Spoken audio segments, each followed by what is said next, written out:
years ago, the mobile network was completely core-centric. Everything went back to the centre. Everything had to go back to the centre. Everything that you did went back to the centre of the network. And that's the whole 5G architecture is much more distributed so that things can happen much closer to the subscriber.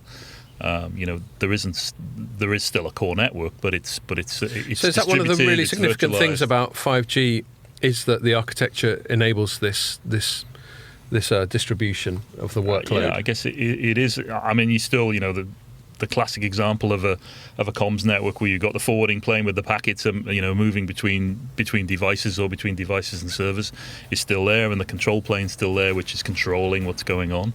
But fundamentally everything's moving out to be much more distributed and the networking, because obviously we're a networking vendor, the networking is becoming much more distributed. Everything's connected to everything.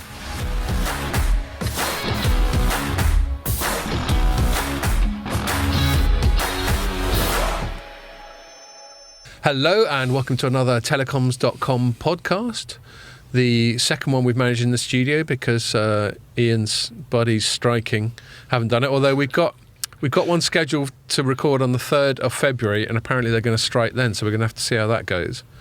We've got a guest scheduled for that one as well, so I should mention the one we've got here. So, yes, having said that, before I go any further, I should welcome our very special guest, Colin Evans from Juniper Networks, as opposed to Juniper Research, or Jupiter Networks. Jupiter Networks, don't my CFO will kill me if you call it Jupiter Right, Networks. No, I think people just my CMO, sorry, I should say. But we should start a company called Jupiter Networks. Yeah. So welcome, Colin. Great to have you here. Thank you. Thanks for the beer. Yeah. It's the first interview I've ever done with beer, but there you go. Well, exactly. I mean, this isn't an interview. I understand that that when you were advised to bring a beer by whoever, you thought that was a joke. I did. I thought it was just like, it's Friday afternoon. Who wants a beer? Of course. Yeah. Why not? So no, and you've delivered me some lovely beer as well, which we won't advertise, but no, it's fine. It's one of my favourite brands. They're not popular anymore, are they? Apparently, in the wider world. No, is it because of some of the stunts they've been up to? This is Brewdog we're talking about. Yeah, don't they have a reputation for treating staff badly? Oh, is it? Stuff. And apparently it's been. So we got mainly Brewdog, but I think Beavertown's very much equivalent to Brewdog for me. I got a neck oil to start off with, just because it was in the fridge. Yeah. Are they all right? Is Logan Plant, this Robert Plant's son, is he all right? Son, I forgot that he was. He's all right. He hasn't been mistreating people, but not that I've heard of. No. Well, we should stress those allegations you're passing on rather than any ones we're making ourselves about Mr. Brewdog, who. Regardless of how he treats his staff, knows how to turn out a pale ale, so fair play to him. And if that and an IPA. Yeah, exactly. A very nice IPA. So it's all good. Last week we sort of broke. Well, I broke my sort of dry January last week, and then Ian and I went for a Nando's, and we went for a couple of pints after, or maybe more like 4. I think we had a couple of pints before the Nando's. Couple of pints, and then the Nando's. A couple of bottle of wines. And then a couple of bottles of we wine. We basically had a bottle of wine each. And then the next day we both felt like utter shit. That's one of the worst hangovers I've had for ages. Yeah. I was putting it down partly just to being out of practice. Even 2 weeks of not drinking, I thought maybe my liver was a bit of a shock to the system. But I think from now on, if we go to Nando's, which I'm happy to do, let's just stick on a beer or water, yeah? Yeah. Or maybe just one bottle of wine. Not two. No, just no bottles. I think mixing doesn't help. Yeah. I mean, I'm not the first person to realise this. But yeah, that was because I didn't even feel that mashed when I got home. The level of hangover I had on Saturday compared to how pissed I thought I was on Friday seemed disproportionate. Yeah. So there, and you're the worst one. Even when we had one bottle of wine, I'm ready to call it a night, and you were going, "Go on, I'll get another." So we're sort of mutual enablers.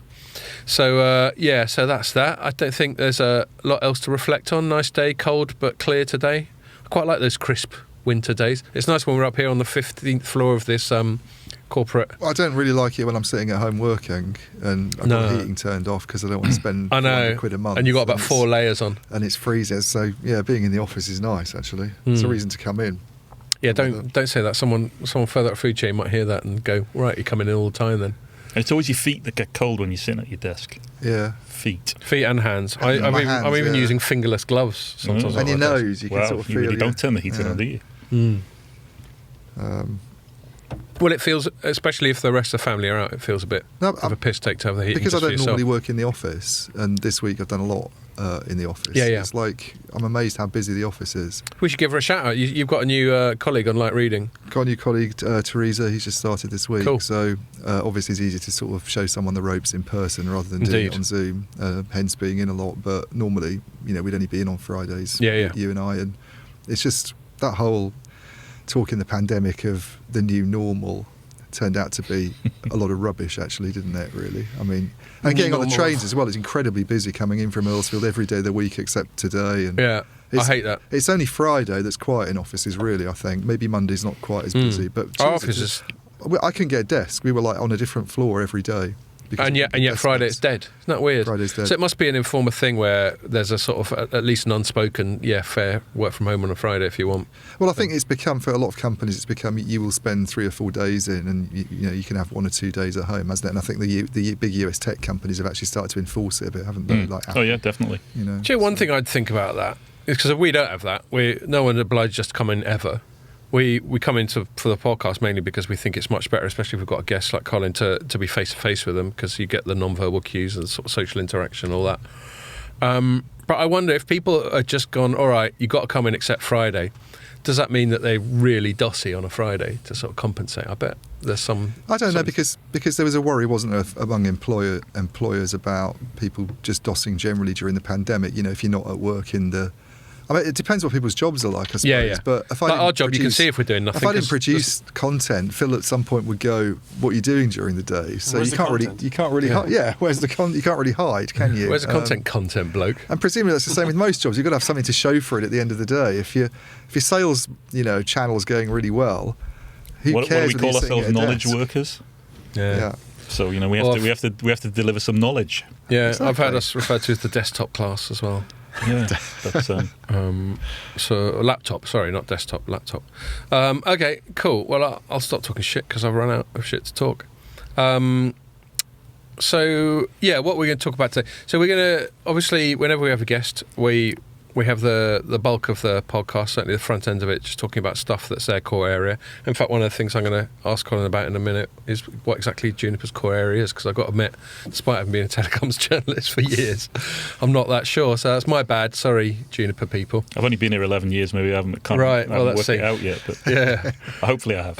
Well, you're about to be tested on that. And then we'll see where that takes us. I think we'll just have a general, because I know enough about Juniper to know it's involved in quite a lot of areas of telecoms sort of ecosystem, so I think we'll have a general meander about that. It's bound to involve things like sort of 5G and what the point of that is. And then in terms of news, I mean, I think this week the only really sort of newsy thing that springs to mind was today, which was Ericsson's quarterlies and full year numbers. And that's interesting to have a little look at Ericsson.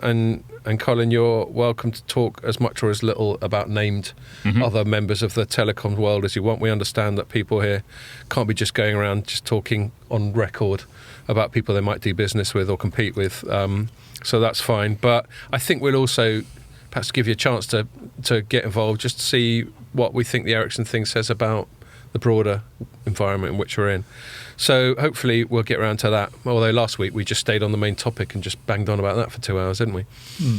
So yeah, having said all that preamble, why don't I just start quickly, Colin? Why don't you just remind me and anyone in our audience who's as ignorant as I am, what it is, apart from the fact that I suspect you might say the clues in the name. I might, because you've heard me say it before.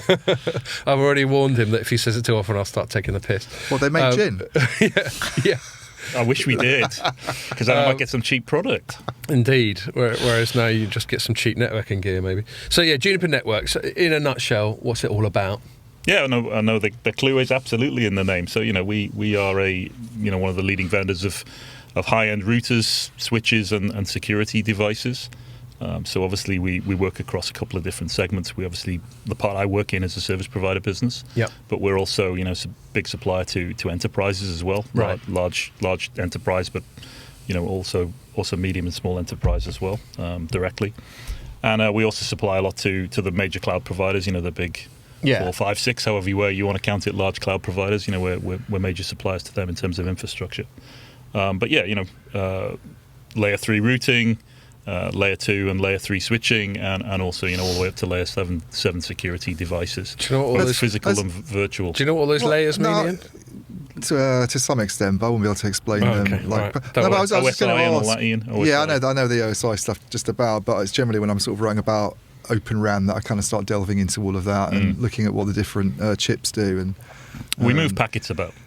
We deal with big thorny packet problems. I mean, we're good at particularly at IP. So I was going to, because a lot of people when they think of internet routers and switches still think of probably Cisco, which I guess is the biggest. And I remember Juniper kind of coming along and being quite disruptive at first. And, but and they're still viewed as the two. I think whenever people think of that market, they would probably think of those two companies. I mean, we would also credit Nokia as well. Nokia's also one of our key competitors in the routing space, and also our Chinese competitor, whose name I won't mention, but everyone can guess. But do you see the market sort of changing a lot? In the last few years, and there's been a lot of talk about the impact of virtualization and white boxes and this kind of thing, and I know that these topics always come up whenever people talk about Juniper and routers and switches. I'm just kind of keen to get a sense, because from my perspective it's still Cisco and Juniper and the ones you've mentioned, it's still those guys.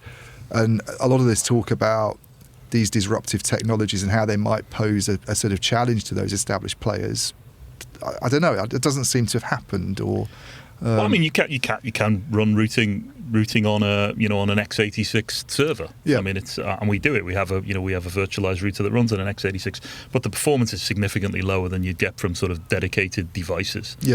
So although it's possible to spin up a virtual router inside Amazon Web Services, which we've been able to do for a number of years, the performance of that router is quite low.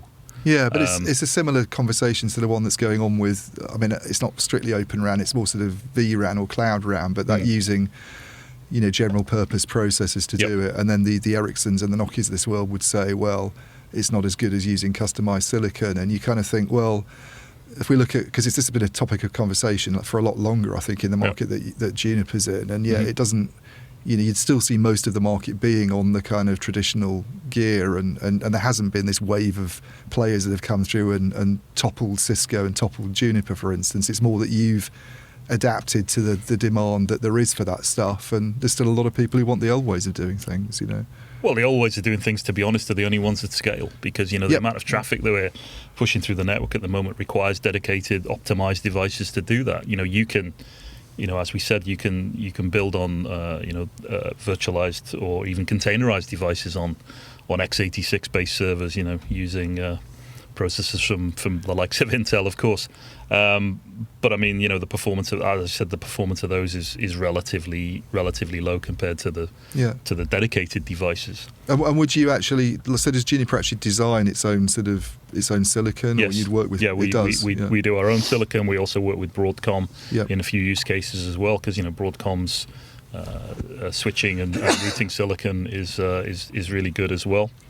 And obviously we run our own software on top of that silicon to get some value out of it, but we use that for kind of our packet throughput, if you want, the forwarding plane, and then we build our own software around it. But we've always kind of said, well, we are a software company, because 95% of our design engineers are all working on software. Only 5% of them are working on hardware. So a lot of the value is in the software that we bring, and all of the intelligence in our devices is all in the software. So but I mean, the disruption that's kind of happening is people assume that if you used generic devices, you could vastly reduce the cost of these things. But obviously, that still requires the software there to drive the devices. Well, so I've always found that argument in a way, though, a bit, it's one of those things that gets said and people sort of take it at face value, and then you go away and you start to think about it, and it's like, well, why would... Okay, a general purpose device is obviously something that you can sell in large quantities and they get used for lots of different things, but if it's not optimized for a particular purpose, and there's a kind of a trade-off, isn't there? And they're not considered to be particularly energy efficient, for instance. I've heard, when you try and use them for networking purposes, certainly in the kind of RAN context.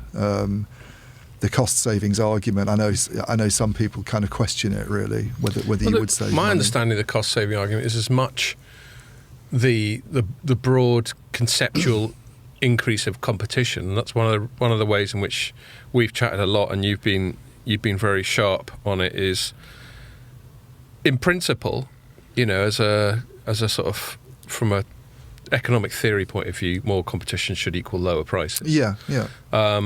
But in practice, as you've pointed out, that is that increasing competition a bit of a mirage? If you're still relying on one sort of system integrator supplier to bundle all these new people together. Yeah, it's not so much that though. I mean, I get if this had brought more players into the market, and you do expect then that I suppose to drive prices down because you got more people trying to win business. But there just seems to be this assumption that general purpose processes in and of themselves are lower cost than customized, and I know. I don't want to put words in their mouth really, but I have talked to people at the bigger sort of mobile equipment vendors, and there's a sort of, they question that because they would say, well, we're selling stuff at massive scale, obviously as well, and it's focused on doing one particular thing. It's incredibly energy efficient compared to using x86. Why would buying an x86 be and running that? And as Colin just said, that there are performance trade-offs as well. Yeah. So I've yet to be convinced, as I think you, by those arguments, but they're not going to go away. Yeah, but it's just interesting looking at a market where virtualization and similar things have been discussed for longer than they have in the radio access network. I see. To sort of see, can we read anything from that? Yeah, we tend to put virtualized routers in places in the network where they're what I would call transient, i.e., you spin them up for a few hours because you want to do a particular use case or an application, and then you tear it down again. Yeah. I mean, the good thing is they're really good for that. That you can spin up multiple of them if you want. But where you've got enough traffic in the network to justify a dedicated device at some sort of hub point in your network, it makes sense to use an optimized routing platform.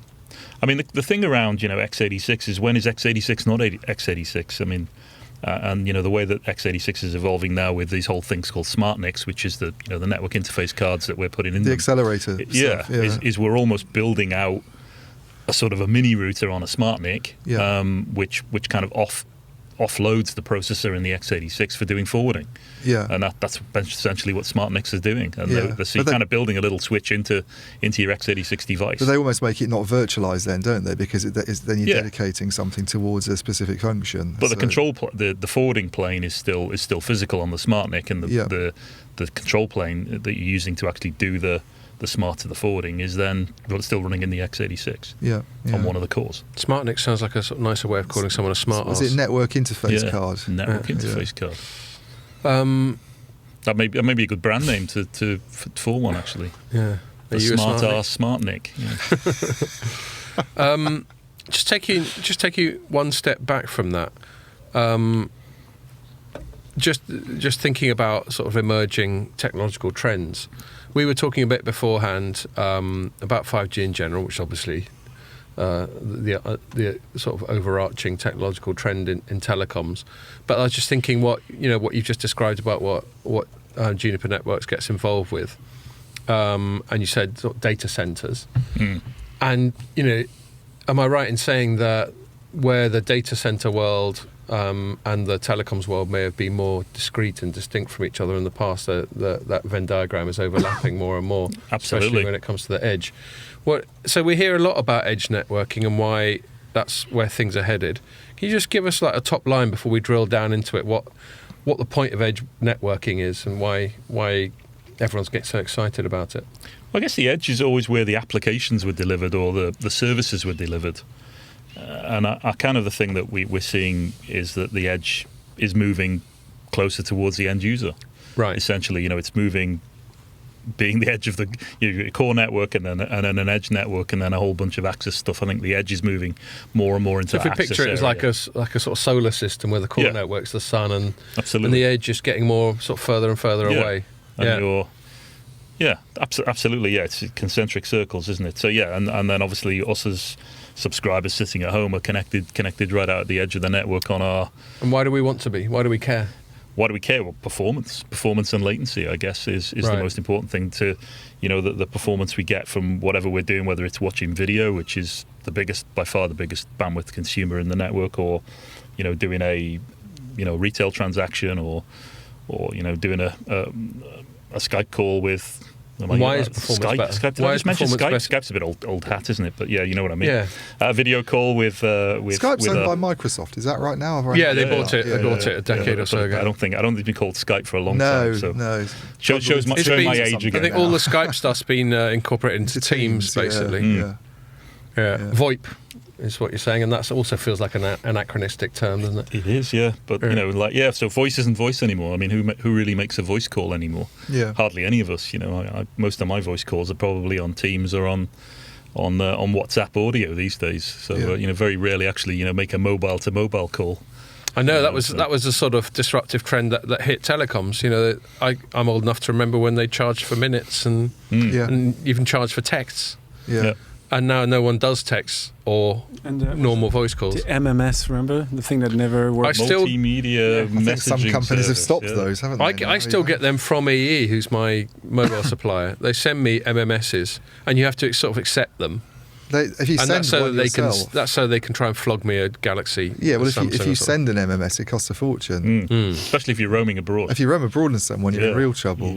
I know. I've had that with my kids sometimes when they don't know what they're doing and they try and send some image over. Yeah, and it's like pixelated. EE, here's one of the reasons why WhatsApp's taken off, because you charge me £2 to send one when I'm in Spain or whatever. So this is a complete tangent. I think I saw. God, I can't remember who it was.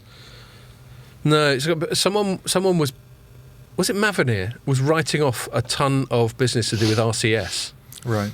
Was it Mavenir? Sorry if it wasn't Mavenir. It doesn't really matter who it was, but I saw some bit of news that we didn't write up, that one company has basically just sort of given up on rich RTS, is it? RCS. Oh, RCS, Rich Communications. So, which was supposed to be the sort of evolution of SMS, wasn't it?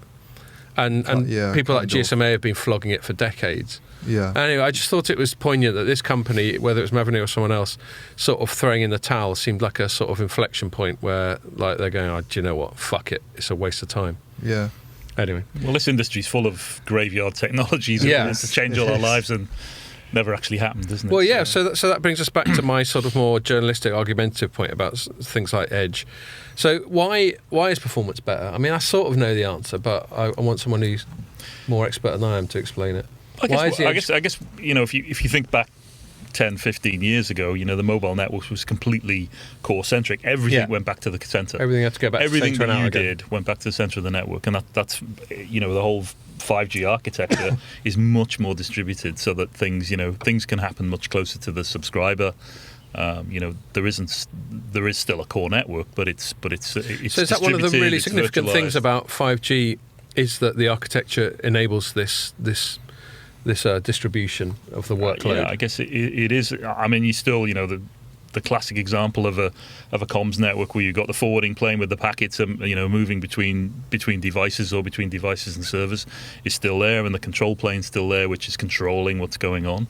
But fundamentally everything's moving out to be much more distributed, and the networking, because I mean obviously we're a networking vendor, the networking is becoming much more distributed. Everything's connected to everything using an IP fabric, or call it whatever you will, but we call it an IP fabric, which is kind of everything is connected to everything else from a packet perspective.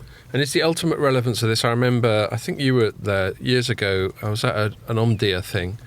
It might even be when it was called Ovum, and Marcus Weldon, who was the Bell Labs guy, used to be at Nokia, was talking about the significance of the edge just purely from a point of view of distance, in so much as the speed of light is still a defined speed, and if a packet has to go on a 10 miles round trip, it's going to take a little bit longer than something's got. Is that a long and short of it?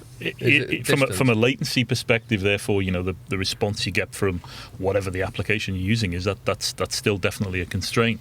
But I mean, you look at what I do every day, which is I have Teams calls with my colleagues in California, and the latency is virtually zero, because the speed of light does allow the packet to get there extremely quickly. But it's it is still definitely a constraint. But I think more that, as you distribute these things closer to the users, the performance fundamentally improves simply because you don't have that round trip delay. That's particularly important, I think, in 5G for low latency applications. I mean, what were we talking about before? Things like self-driving cars and things. But a lot of these like things adverts. adverts. Yeah. A lot of these things aren't there yet, are they? That's the thing. And I'm kind of wondering, if you talk to operators who are maybe sceptical of making edge investments, and maybe they're in quite small markets anyway. It seems like the edge perhaps has more relevance to some extent in a really big country like like the US, where you could be a really long way away from a data center. If you've got 4 operators that have built out some infrastructure in somewhere like the UK, then you're talking about hundreds of miles at most, a couple of hundred rather than thousands. And you speak to the operators here, and they're kind of like, well, we can, with the network we've got today, we can get down to below 30, 40 milliseconds, and we don't really see that there's anything on the horizon that requires less than that. Is it a bit chicken and egg, kind of waiting for the applications to come along before they're going to do anything? Or yeah, I mean, what have we always called them? Killer applications, which was a terrible term, but yeah, I think if we probably doesn't lend itself well to what was it we're talking about, remote surgery. So that being a killer application. That's a different type of killer application. Yeah, so it does when I start going on about the Terminator, which I always do. Yeah, but I think it's the applications themselves that ultimately determine what performance they need. Yeah. And I mean, if we can reduce that latency from the user to whatever application it is they're using, all the better. And sometimes we're caching these applications closer to the user by building these micro mini data centers closer to the user inside the network. But do you see, because I'm guessing in the work that you do in trials or something, or in collaborations with other vendors from different parts of the market, that you're probably testing out some applications and looking at what's needed and what might be needed. I mean, are there any? You just mentioned one that's kind of a bit hackneyed now, the kind of, the surgery and the self-driving cars, the other one, and they've been talked about for a long time. But are there other things that are kind of on the horizon, or that we might see? Well, I guess the interesting one I was looking at the other day was kind of a more of a virtual reality, augmented reality type of application where someone's on a building site and they're looking at the building that they're building, and they've got some sort of augmented reality which is overlaid on top of it, showing them where all the pipe work's going to run or something like that, even on a building that's not fully constructed yet. Yeah, and those kind of things that using smart devices and things like that. Those kind of applications would require low latency and would absolutely be relevant for 5G, because if you're on a construction site, you probably haven't got decent networking other than 5G. So if we end up with a metaverse and everybody's walking around with connected glasses or whatever, then we really do need. Yeah, or we all just stay at home and live in virtual reality. I don't know. Well, that's probably not a great thing either. But. We normally have that chat because when we're getting on to, I think I speak for Ian here. We've always felt that for the past 5 years, the telecom industry has been kind of reaching for want of a better term, killer use cases for 5G. And one of the ones in incoming marketing and PR that we get is sort of VR, AR, XR, whatever are. And we've always gone, well, VR, that's just bollocks, isn't it? Because you're only ever going to use VR in an extremely safe, constrained environment, because you're utterly vulnerable and sensory deprived with respect to the real world. But augmented reality, if we have that kind of low latency and total reliability of connection, and then we talk about the metaverse, and the metaverse in its first iteration will be this sort of absurd Mark Zuckerberg thing where you got some avatar, and no one who's got a life and who likes to go down the pub every now and then is going to live their life in this metaverse. But you'll be surprised. Well, maybe you haven't, maybe you hang around with a few teenagers and. Maybe that's it. It's just like the iPad. It's never going to work. One of my favourite misses in the past. I said it's just a big iPod. What's the fucking point? Actually, though, you're not a million miles wrong. It hasn't. The sales have gone down quite a lot of iPads recently. It's not like a hit everyone like has, the iPhone. But not enough to justify how dismissive I was at the time. But I can see like Metaverse version 2. If Metaverse version 2 is this augmented reality overlay on everything. So even while we're sat here now, we've all got glasses with these heads-up displays. And I don't know. I don't know what kind of weird dystopian stuff. It might just suddenly start telling me Colin's really into football, and we could start talking about... No, I'm not a football supporter. No, I'm an Evertonian. We've already been advised. Well, it's only... This is a problem with you saying don't bring stuff up. Then when I'm just... When I've got stream of consciousness, why did I say that? It comes up in my head. So Everton's not having a great season for people who aren't into football, for which I commiserate you. I'm a Spurs fan, and we're having a better season, but not that great either. But, let's say I didn't know that, and it would just suddenly come up, and then maybe that would be an augmented thing. Suddenly I know these things about Colin that I didn't know before, that he's an Everton fan, that he likes Chinese food, and he likes going mountain biking at the weekend or something like that. And I can see how that could be useful, but it always comes into, I suppose a lot of technology comes under that sort of first world problem thing. And maybe I'd rather find that out organically. Or by accident, or one of the sometimes fun social things is you take the piss out of something, not knowing someone feels really passionately about it. Let's say I start slagging off Everton, not knowing he's a fan. Then suddenly you get a sort of funny moment, or perhaps a violent moment, where he goes, "How fucking dare you?" Anyway, but I can imagine that. So it could superimpose data over people, so that you know things about them that you wouldn't know otherwise. Obviously, superimpose data over things, and give you more benign, useful things like real-time sort of directions. You could just go, "Oi, smart glasses, tell me how to get to the nearest pub," or whatever. Yeah. I don't know why I'm always talking about pubs. It's in your mind. Tell what your pastimes are. But I mean, what do you think, Ian? Can you see that metaverse version 2 being a less dystopian and a more useful and tangible thing? The sort of augmented reality side of it. Yeah, I can see things like that happening. Yeah, I can see. I think the idea that people are going to walk around with virtual reality headsets on, those are going to be used inside, aren't they, on omnidirectional treadmills for gaming and stuff, or in controlled environments. Yeah, you wouldn't want to wear one of those on a building site when you're on the 14th floor, or crossing the road or anything, or even. And you walk off the edge of the building. But something like the. That gives you that sort of readout that like Arnold Schwarzenegger had when he was a Terminator. When he was a Terminator. Except you're not actually a robot, you're a human being with a contact lens and a pair of glasses on. I can see that being used for sure. Target. And I can see it being useful. If slightly Terminator-y, I can still see it being useful. Yeah. I just wonder about this, going back to the sort of infrastructure that's needed and the edge side of it is... you get sort of wide-ranging opinions on this when you talk, because I say some of the operators have really played down the need for a lot to be done, and then you hear people like what's his name, Dan Rabinovitz, I think, at Facebook Connectivity. Although as I understand it, Facebook Connectivity isn't quite what it was anymore. It's like been sort of bundled into something else. But was that the tip side of things? Well, that as well. In-house? But they've a lot of cuts of Facebook. Anyway, he did this blog around about this time last year, Mobile World Congress. Today's networks aren't good enough really to handle what we're talking about in the future, and there needs to be a huge amount of investment in edge infrastructure. And then BT, I know, has this view, is really undecided. Their view about how many of these facilities we need in the UK, depending on what applications come, is anywhere between 100 and 1,000, and they're saying beyond 1,000, it's kind of diminishing returns because the improvement in latency in a country of this size would be. Yeah. But you just sort of think it's quite a hard thing for them, isn't it? Because they're the ones who this gets back to this topic of their contribution, I suppose, and they're the ones who have to go and spend the money on doing this, exactly. and then it's the Facebooks and the Googles and the Amazons that probably will.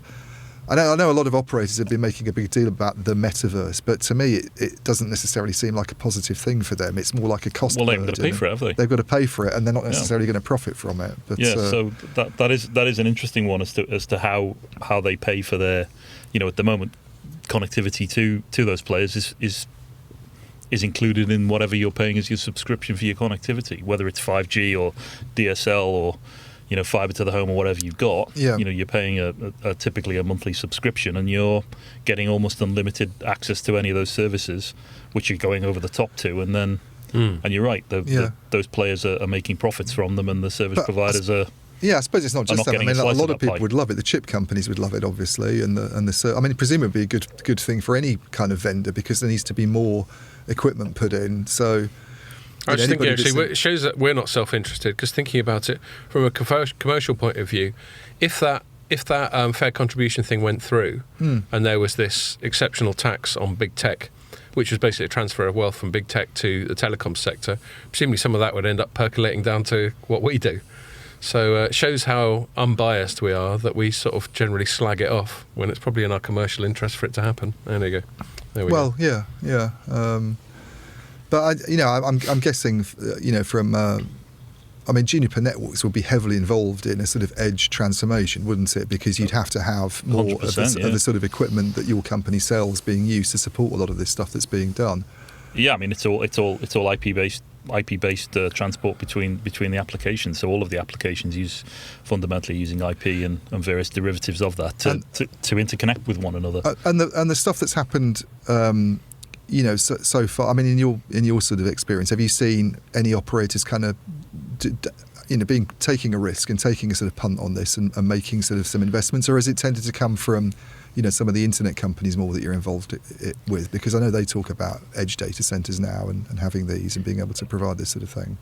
I mean, obviously, all of the big hyperscalers are investing massively in their data centers and also their peering points. So where they either peer with the service providers or they peer with each other. Yeah. Because obviously the whole internet is some sort of loose federation of interconnects between SPs and more recently between SPs and hyperscale data center providers like Google and Amazon and Microsoft Azure, etc. So all of that's the area where perhaps they're investing is in these peering points. Yeah. And also within so you've got a network inside the data center and a network between the data centers, and then obviously you've got the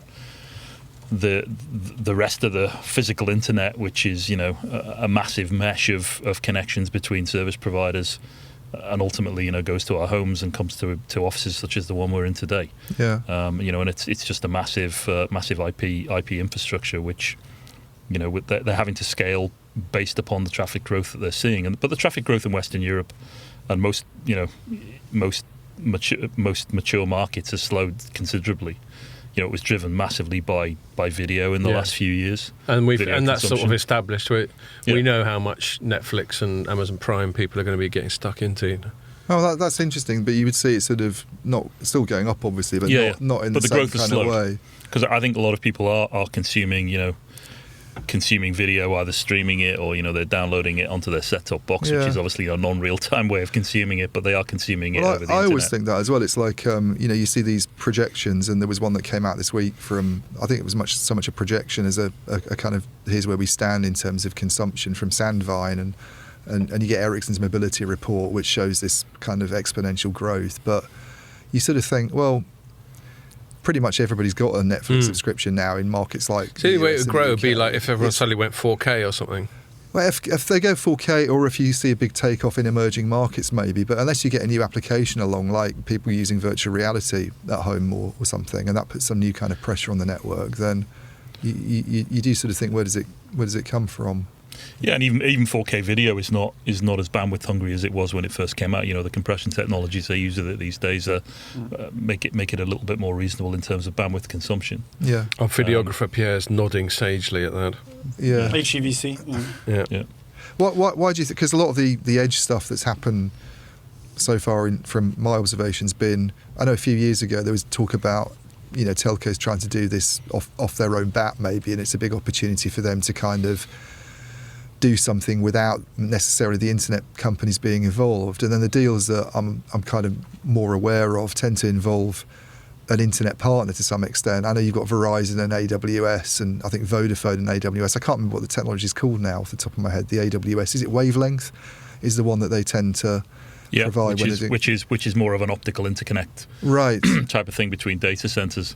But I just wonder why they would need, because there's this big thing about, well, the telcos have this real estate that's one of their big advantages here. BT talks about kitting out its central offices, its exchanges potentially, and turning those into kind of mini data centres, and that's maybe the advantage they have over an internet company that's just got the distributed they've got the big estate. ones and but I'm just kind of wondering why they need the internet companies to be involved at all, really. Is it just the software expertise and the applications and the access to applications, the Well, I mean, a lot of the cloud providers, and you talked about Amazon, but you could equally talk about Google or I know they're all Microsoft in it. Azure. You know, a lot of them want to, and particularly you saw Microsoft acquiring a couple of companies in the 5G space. Because they want to actually outsource some of that 5G infrastructure from some of the mobile providers themselves. So again, they acquired. Affirmed Networks and Metaswitch, I think, was the other one. Yeah. With a view that they could provide some of that infrastructure on a managed basis by kind of virtualizing it or containerizing it, pushing it and keeping it in their cloud, and then actually sell that as a managed service to some of the mobile service providers. Okay. I mean, that's great for people such as us because it drives more network traffic. So we win all ways round. But yeah, the question is, what is a mobile service provider? Are they just managing customer relationships? Is that their job, is to do branding, marketing, manage the relationship with the customer, and then outsource their network to someone else? Or do they actually want to manage and own that infrastructure? Yeah. And if so, how do they get their ROI? Yeah, exactly. And the investment to roll out 5G, we talked about network densification, where you're having to have a factor of 10 or a factor of 20 more base stations in the network to really roll out 5G in dense urban areas. That's extremely expensive to do, not just from the equipment itself, but also the networking behind it.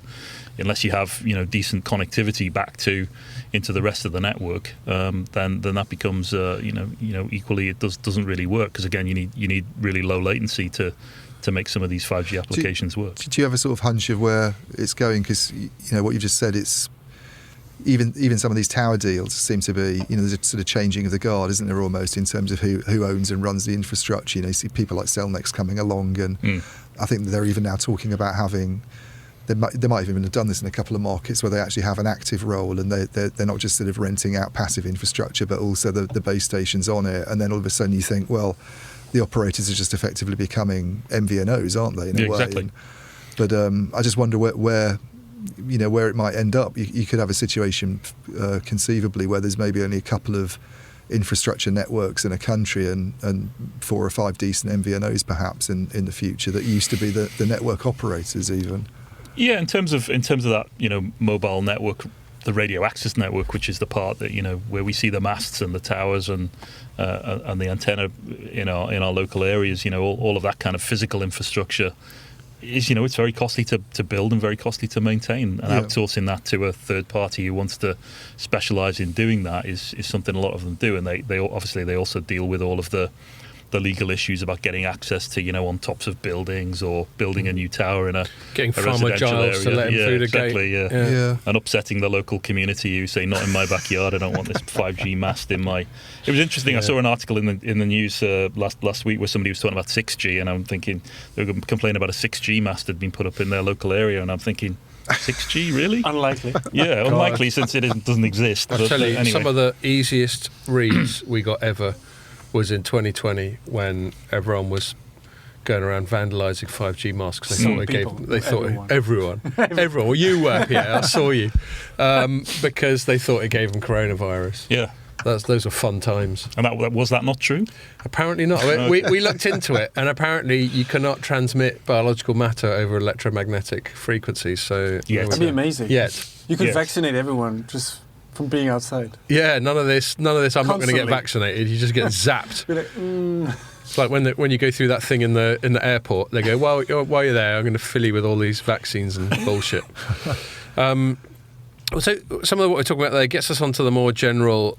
You were talking about sort of densification and urban stuff, and I guess what I'm getting at is that the business model for 5G.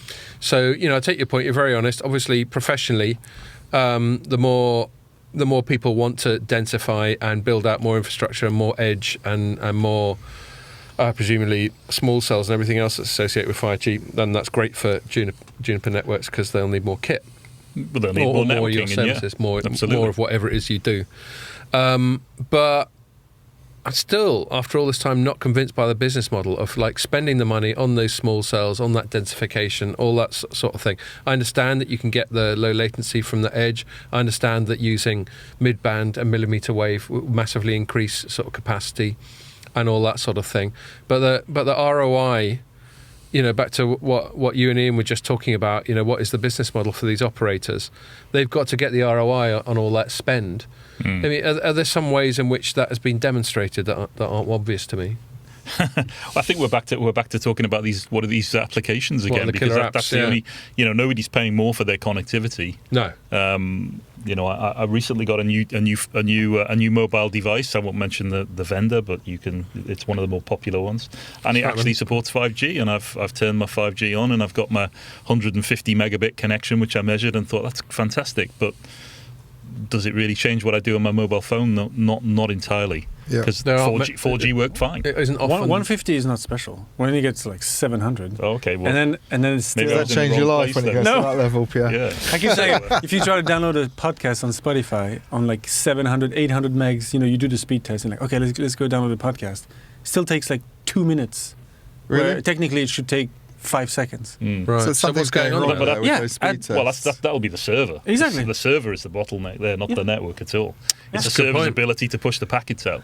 Yeah. But that's a really interesting point, because that if people are going around doing these speed tests and it's showing 800 megabits per second, and because of another bottleneck, they're still having to wait for, as Pierre says, they're having to wait for ages to get these things downloaded. Then a consumer's not going to look at this and go, "Oh, it's the server." They just won't know. They'll just think 5G is not what it's cracked up to be, or.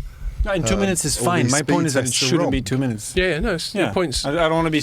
Your point's understood and well made.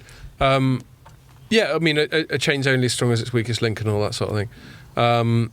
But Ian's point is that punters won't understand that. They'll blame the service provider rather than something further up. It's not just... It's a kind of, if you've made these investments that support the near gigabit per second connectivity, what's the point if there's another massive bottleneck sort of further up the chain? There are lots of those. And it's I mean, Wi-Fi less so perhaps now, because there's been quite a lot of advances that have happened on the Wi-Fi side. But there are other things that your device itself can be a bottleneck, can't it, in terms of what it can process and what it can do with some of this stuff. If you've got an older one, I know the latest iPhones, it's probably not as much of an issue. But if you're using an iPhone 6 before you drop it into the oven, then don't cook it. That was something Ian did over Christmas. Oh, okay. Good. It just slipped out of his. Did it end well? I didn't even know it was in the oven actually for about 20 minutes, and then nice. And then I opened and there wasn't a nice smell coming out the oven. But I meant to ask you, did you eat the food still that was in the oven? Oh yeah.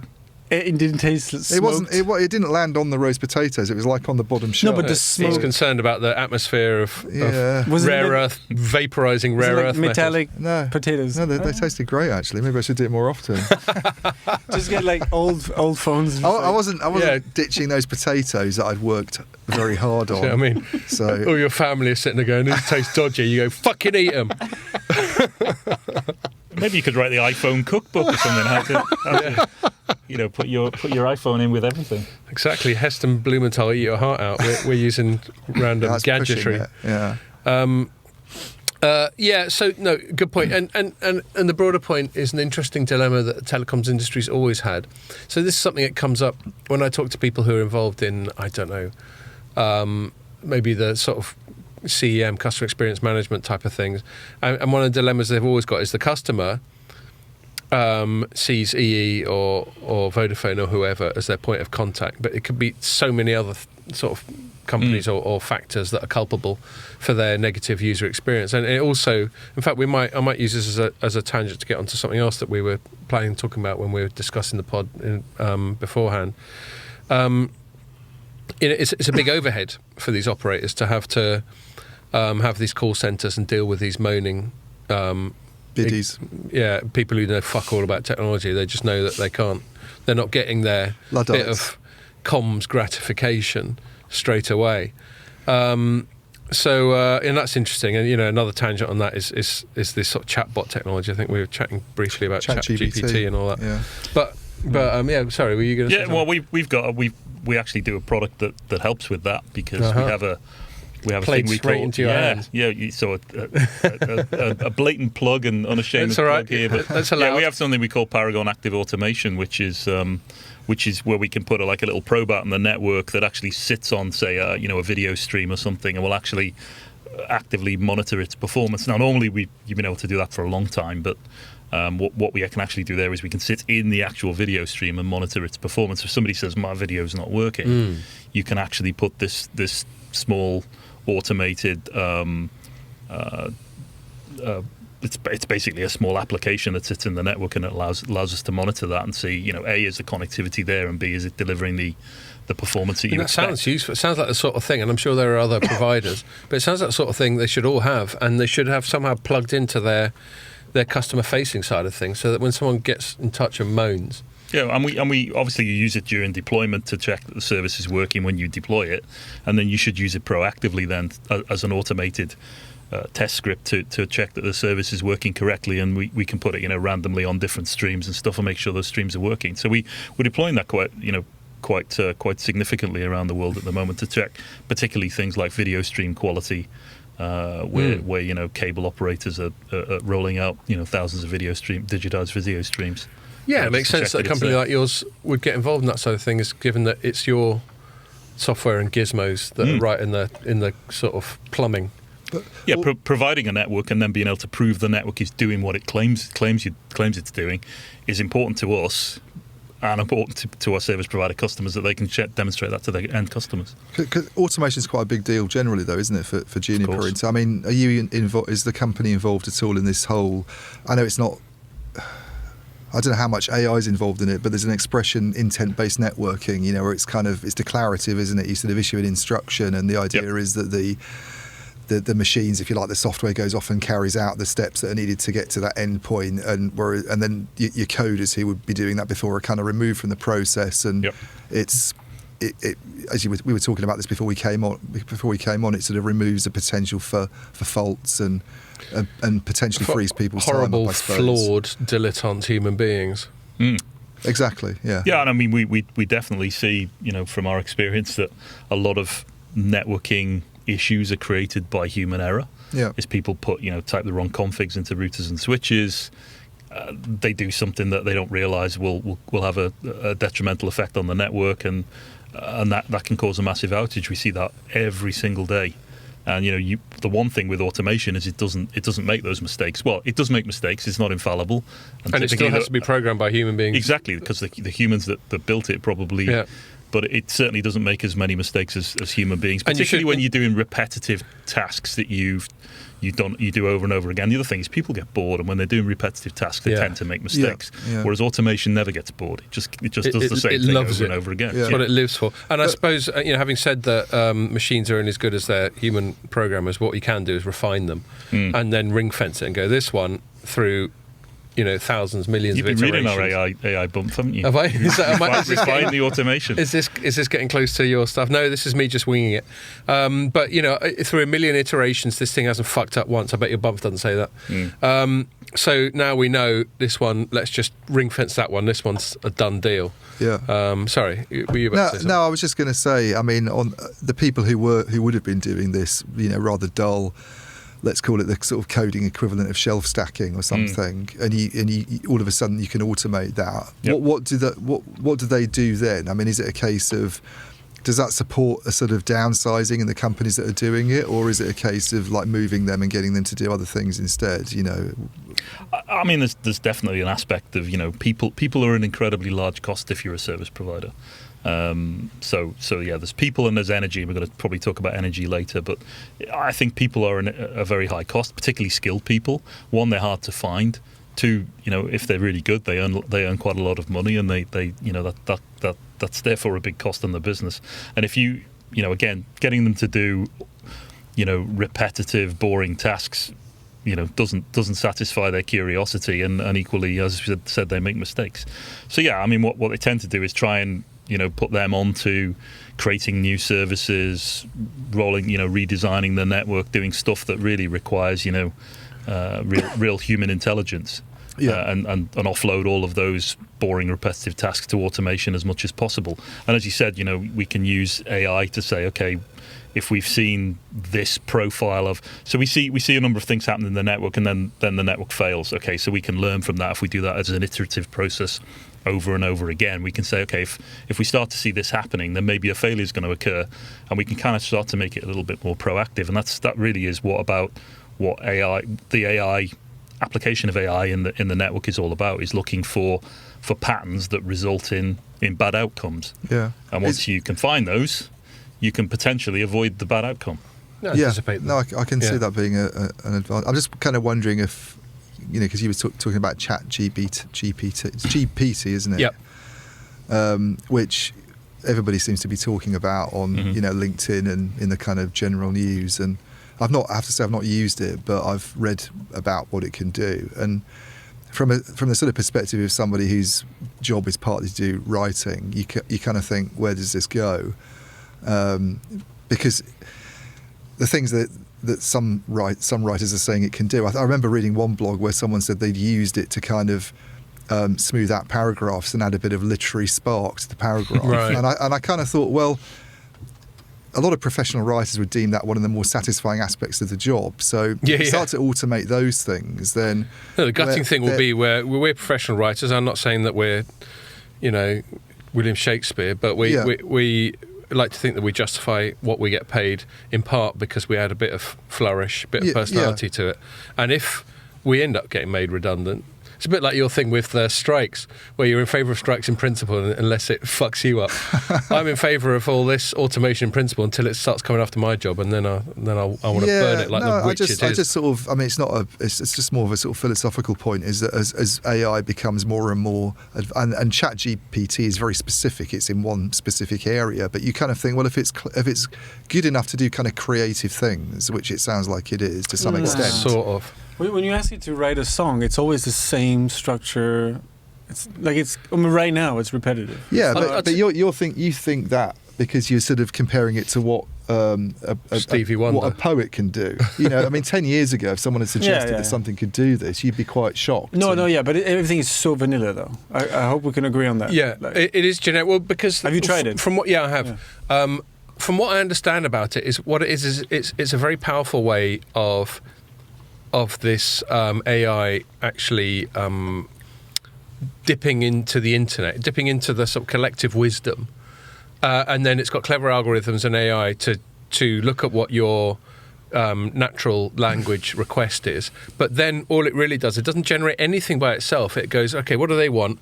What does the internet have to say? And it's really good at that. There was an interesting tangent. I was just into a podcast. But isn't that all we do as human beings? We just dip into our memory banks and we think we're generating it ourselves, but it's just been putting together. To some extent, but I'd say there's two things, in fact, that the illustration I just can give now might shed some light on that. I was listening to a podcast on the way down by Jeff Norcott, the guy who did the awards. Yeah. And he, I think someone wrote in and said, tell me about Jeff Norcott. And they told him what the answer was. And ChatGPT had gone, Jeff Norcott's contentious because he's considered to be this, that, and the other. And it was not a particularly flattering picture of him because he can be a bit edgy and he'll sometimes take on culture war issues from a certain direction. Yeah. ChatGPT, obviously with no intrinsic bias against Jeff Norcott, still had obviously gone to Wikipedia or whatever and found this one-sided view of him as being much more edgy, much more like, I don't know, Jim Davidson than he actually is. So the point I'm making is Well, it's got biases like people. Yeah, it's replicating what we do, but I think to Pierre's point, I think it's doing it still quite crudely. But what is interesting is the next iteration, and the one after that, and the one after that. We'll get. I'm trying to bring it back to telecom. Because sure. What my point is, if you have something that is in a sort of area that's perceived to be a creative area, and there's similar AI programs that can apparently compose music in the style of Bach, and then take it one step beyond and start doing their own stuff. Bach Plus. On the network side of things, presumably, the underlying technologies are the same. So, do we get to the point where you move your coders off doing the boring stuff to doing something more interesting, but then the interesting stuff becomes automated as well, and then it's like, well, we take them off and maybe they become more strategic. I mean, in fact, I'm not suggesting that AI is creative, right? I'm suggesting that AI actually helps to remove errors, and it helps to automate boring, repetitive tasks in the most part, or it looks for patterns which the human brain could never see, because it, as you said, it does it hundreds of thousands or millions of times. It looks at what occurred in the network, a series of actions that cause a reaction that it can use it as a proactive maintenance tool to say, hang on, we've seen an increased error rate on this interface, and then it flapped a little bit, and all of a sudden this happened. A human wouldn't do that because it's just too boring to look at that 100 times. Yeah, whereas it'll just obsess over that one little anomaly. Yeah. I think that's a really important point about AI and technologies like ChatGPT is, one thing, a slight sort of self-plug. When I was writing my book, one of the interesting things, I wrote a novel about a couple of years ago, and I'd never attempted to write fiction before, having been a sort of journalistic writer for a while. And one of the really interesting things about writing it was what I learned about the creative process. Because I had a starting point, I had a vague sort of end point, but I didn't know what the journey would be. And the way the journey ended up was quite organic, and stuff occurred to me. I would just be sitting there writing, and suddenly a new thing would occur to me. Like, oh yeah, fucking hell. And I didn't know where that came from. And I hear people who are much more prolific and more successful creatives than I am talk in a similar way. They're like, where does this come from? It's a bit of a mystery. And I wonder whether that will be one of the distinctions we need to make, even if we get into general purpose AI, which is like the ultimate Skynet kind of shit. Is they're very good at what Colin's describing. AI can be very good. This quite sort of linear problem solving analytical stuff, but stuff that requires more serendipitous sort of organic creativity maybe is something that hopefully humans will still have over the goddamn machines for a little while. Yeah, I mean, you told me earlier on that one of your jobs as a journalist is to be a bullshit filter. Yeah, there we go. And I mean, hopefully we'll never get something that will automate that. I'm not as convinced on the creativity side of things, because I think creativity is one of those things that's quite hard to nail down. And we like to sort of big up ourselves as creative in a way that computers aren't, because I think it's this desire to sort of think of ourselves as having a soul kind of thing almost, or being slightly different. Basically, we're just very sophisticated computers. But I think that the general AI points where I think there is an advantage. I mean, a chat GPT can't sit in a room with Colin and drink beer and then go out and do a meeting afterwards and take notes. And why not, and if we can, and we're just computers? Well, that's what I'm saying. They can't. That's what there isn't good general AI. Oh, there's a good. So you can imagine that being the case one day. Yeah, I'm not saying that won't happen, but at the moment, what I'm saying is that there's a much bigger gap in terms of of having a multifunction, having an AI that could go off and do some intent-based networking, and then in the afternoon it writes a sonnet, and then it designs a new type of lager or something. Speaking of, there's one good line in the movie iRobot. Have you seen that? Mm-hmm. Where the Will Smith one. He's arguing with a robot, and he's yelling at the robot saying, "But you cannot create a masterpiece like painting." And the robot goes, "Can you?" And And then did Will Smith jump up on stage and slap the robot? No, he just looks annoyed. But wait, talking about sonnet, I asked ChatGPT the other day a Shakespearean Burger King menu, and he came up with, "Oh, Burger King menu, how doth thy options please? With flame grilled burgers and crispy fries, the Whopper doth reign a king among meals, and onion rings doth add to thy delights."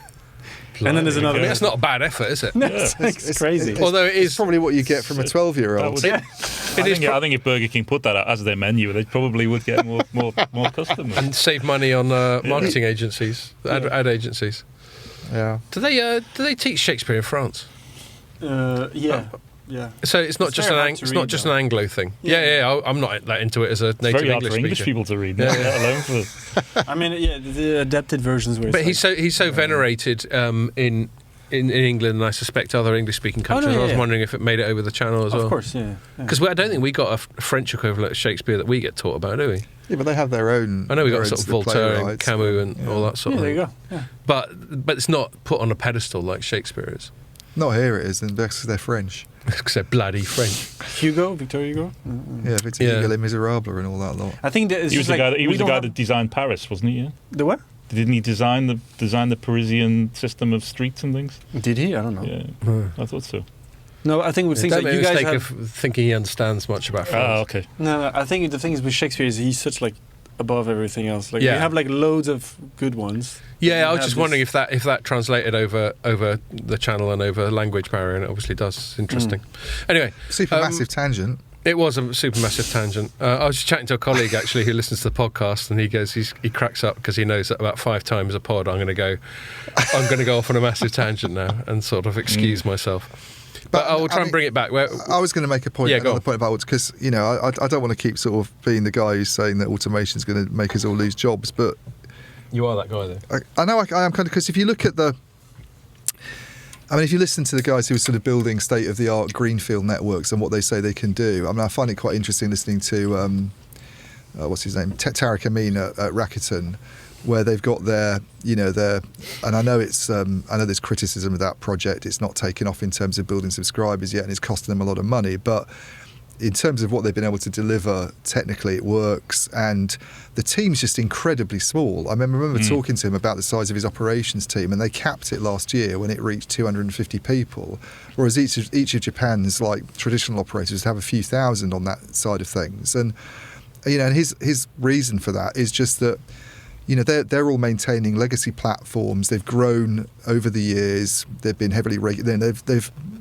got all this baggage that they've kind of built up, whereas he's been able to come along and just do something that's state of the art and very, very sort of very streamlined, and you get rid of a lot of the things that technology vendors are interested in pushing. They've taken advantage of and used automation to an incredible degree, and it's allowed them to have this team that's just a fraction of the size. And you sort of think, well, that's quite worrying for anybody who's in a brownfield that over the years will adapt where it goes, because those people aren't in his company being used to do other things. They're just not there at all, Yeah, and we definitely see a lot of our service providers looking somewhat in envy at the hyperscale players, the Googles and the Amazons, and the way they automate things, and the way that everything is software driven, and they're very envious of that, and they're trying to replicate it because they believe that's the model which they can use to we heard from transform their own hire all these software developers.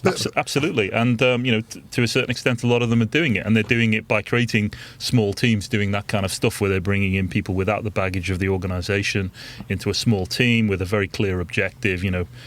Potentially putting them in another office so they don't get polluted by the rest of the organisation, and saying, go achieve this. And one of our good examples is, we're working with Deutsche Telekom, and they've done this thing called NIMS, which is a fully virtualized telco cloud, where they've taken all of the basic telephony switching intelligence and virtualize that in the cloud. And that team's using the CI/CD, continuous integration, continuous development type of software-driven approaches to build all that stuff. We've helped them with the technology, along partnering with Red Hat on that one, and that's been extremely successful in that they've done that in a completely DevOps cloud-centric sort of fashion, which has completely changed the way they would normally develop a service. And followed that kind of cloud-centric model. Yeah, and I'm kind of sympathetic to them doing that, in a lot of ways. If I'm the CTO who's charged with making this company more efficient, and they all talk about the thing we were just talking about earlier. They have to make the edge investments. They have to. That sounds good. We like that. You like the can being opened. But if they have to, it is only Diet Coke. I will tell the listeners that it is only Diet Coke. I promise. If they have to, they're the guys who have to spend this money on the network rollout, and they're struggling with sales growth, and if you want to survive in the long run, the expression that I think it was Deutsche Telekom's deputy CTO a few years ago said, we need to brutally automate to just to kind of succeed. And I can sort of see the rationale for doing it, for sure. And we use a lot of automation, when we're developing our products and we're doing testing. Yeah. So we use a huge amount of automation in our testing, because we're testing a massive piece of code which we're continually changing. And when you're designing code that runs networking devices, you create a new feature over here and you break something somewhere else. So we have to test all of the existing features, and we've automated massively that kind of testing, such that because otherwise it would be almost impossible to do all of that testing manually using people. So we've spent a huge amount of effort building all of these scripts to test all of that software. So we make sure that when we build something new, we don't break anything else. Yeah. So all of that is massively automated in our business. So we're doing automation at that level, but we're also doing automation for the way our customers use it in the network as well. Has it fitted in with, because I know Juniper, if I'm right, has kind of made a series of quite small acquisitions in the last sort of few years, and I know some of them have been in the security space, but are the kinds of companies that you're going after? Would automation and that kind of expertise be something that you'd look to Absolutely. To I mean, we acquired obviously we provide data center switches, but we also run on top of that we run a massive a very large complex IP fabric on top of those physical switches, which is kind of an overlay of, and we acquired a company called Apstra, which is absolutely about how we automate the creation of that fabric. So every time you add a new switch or you add a new user, Apstra will completely automate the stand-up of the fabric that sits on top of that. So they're very much in intent-based networking, aren't they? Apstra? Yeah, I seem to remember meeting absolutely them the principle before you bought them, of what we're doing. Yeah. What we're doing there is these very large data centers, whether they are physically centralized or distributed, require a massive amount of automation because they're almost too big for the human brain to comprehend. Number one, they require a huge amount of work to kind of work out where all the connections need to be, and also to manage all of those connections, particularly when something breaks or when you add a new site or a new node or stuff like that. You have to rebuild all of these connections, and you need a really strong automation solution to be able to do that in a realistic way, to be able to make all of those changes. Okay. I'm thinking there was another tangent I think you're going off, but we've been talking about this for a sort of hour or so I might just wrap up the general networking chit-chat there, unless there's anything else, Colin, that you wish that we'd spoken about that we haven't.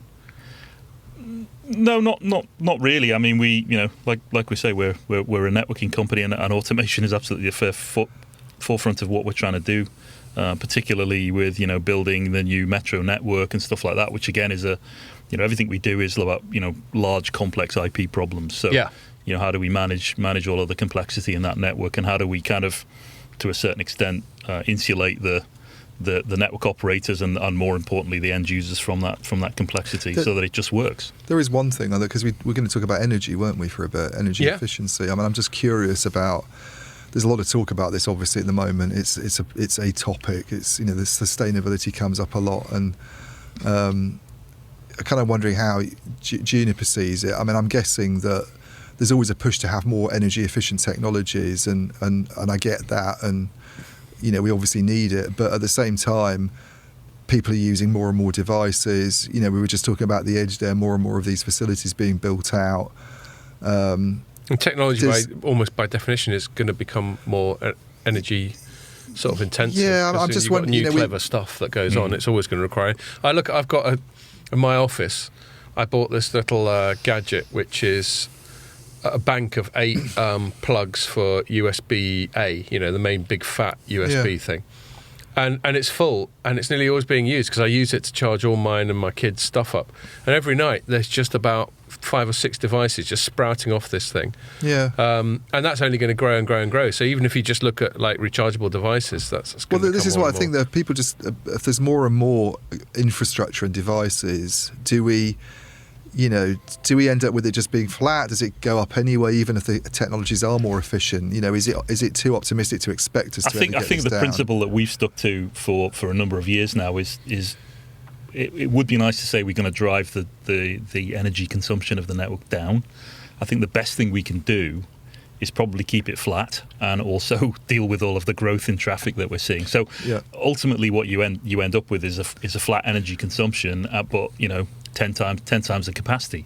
And I think at the moment that's about the best that we can probably achieve in terms of, fair enough, what the network will do. But I mean, I would like to kind of flip that on its head and say, but how much carbon or climate affecting things do we solve with networking? Because the fact that we can all speak to people around the world and not have to fly, or not get on in our cars to go to meetings and stuff. I mean, And do you think that's happening practically? Because we know the theory, and people have been banging on about video conferencing for decades. But like, for example, on this pod, we would still far rather meet you in person, have you here sat in the room with us. But do you think, I'm not even positioning you as an expert on this, just anecdotally, do you think that's happening? Do you think people are more and more remotely engaging?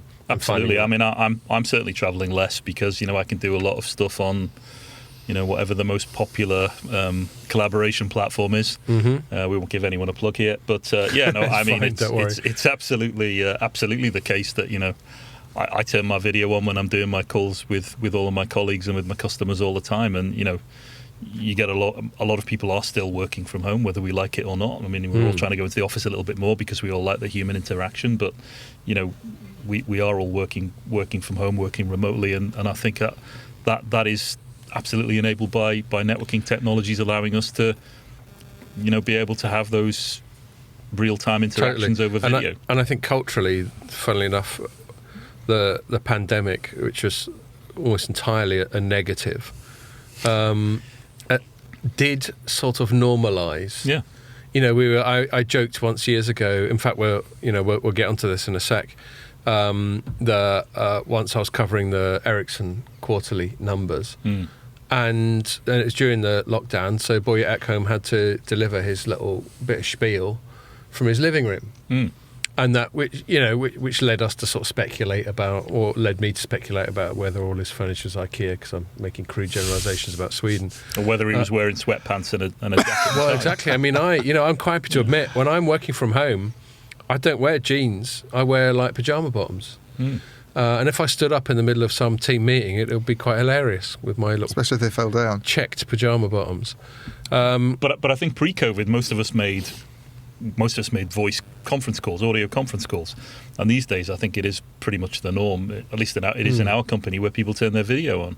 Yeah, so and no one thinks it's weird if you see personal shit in the background. Obviously not too personal, but a messy bookshelf or something like that.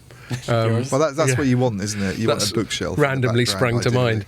Yeah, except I don't have a bookshelf full of really highbrow books with Shakespeare. I don't have it with full of Shakespeare and Camus. I've just got sort of mess, and I've got one tub that's just got wires. You got 100 copies of Identity Crisis behind you by Scott Bichet. I should do that. Encyclopedia Britannica, which nobody make it a piece anymore. of art, Do you know what?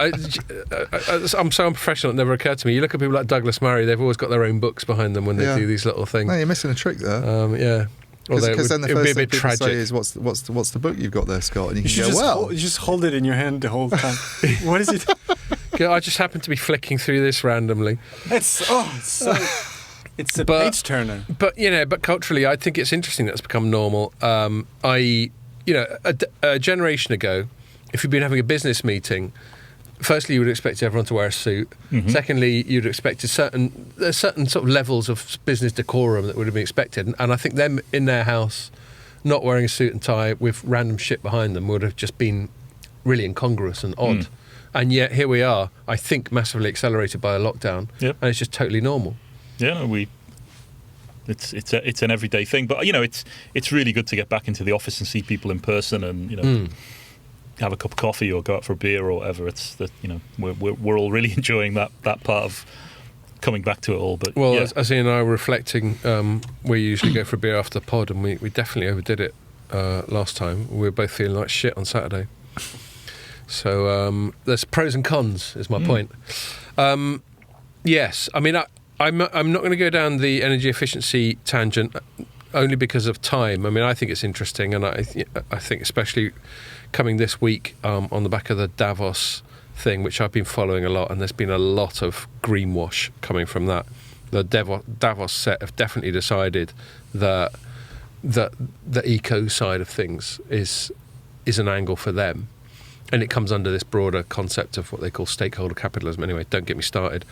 But I saw there were people sleeping in tents outside who were complaining about climate issues, and they kind of chose to sleep in a tent to highlight that. Is that where Greta Thunberg was arrested? No, I think it was some other thing. Was it? But it's the sort of thing she would turn up to. It's the thing that's in Davos. It was in Germany because they were opening a coal mine. Right? Yeah, they're opening a coal mine. I read somewhere that was staged. Anyway, opening a coal mine. No, her arrest. I think she expected to be arrested, but a bit of a stunt. Let's call it a stunt. That's halfway between sort of organic and staged, isn't it? But anyway, I think the thing that's relevant to that Davos thing is I think there's two ways of looking at green stuff. So I'm very sceptical about greenwash, not because I don't care about the planet, just because I think a lot of companies are very cynical and going, look what we're doing. We've got carbon offsets or whatever. We planted a fucking tree. Now leave us alone. And I think there's a lot of disingenuous stuff there. But I'm a big fan of technology solving environmental problems. I find it impossible to believe that human beings are not having an impact on the planet. There's so many of us. You look out the window of our office here, you look at London, you can't see where London ends. There's loads of us. We've got to be having more impact than a leopard is or something. All the dinosaurs. All the dinosaurs. What happened to them? We are. That showed them. So we've got to be having some impact, but I don't think the answer is a complete tangent. Another Scott Pacena tangent TM. I don't think the answer is us just doing less, partly because we're not going to do less. We're not going to stop doing what we fancy. And where I find it really annoying is when they're sort of basically implying that developing countries shouldn't continue to develop, because they're normally the ones using the more inefficient technologies and puking the more CO2 and methane and stuff into the atmosphere. But I'm a big fan of any technological answers where it enables you to either do the same thing for less energy, or as you were just describing earlier, Colin, do a lot more of what we're doing now at no greater energy impact. So that's all good. But yeah, I'm going to move it on just because we're running out of time, and we did want to cover one bit of news before we finish, which is Ericsson's quarterlies. So I'm just going to remind myself. In fact, I might hand over to you, Ian, largely. But my top line take on it, I think my headline was probably a bit more downbeat than they'd like. But I said, Ericsson Q4 numbers flat again, shares down again. Yeah. That's what I said. I like to talk about shares. It's a bit clickbaity, but I think it is relevant because it talks about the market reaction. Their sales were flat organically. Yeah. But their profits were down sharply, their net income. Yeah, so I suppose you could say I was being nice by just saying flat. Yeah. I mean, I think that there's a lot of moving parts this time round because of things that have gone on in the last year. And there's all these various one-off charges like the fine, the provision for the fine by the Department of Justice, I think, for... and what do you think about that? What do you think about the sum?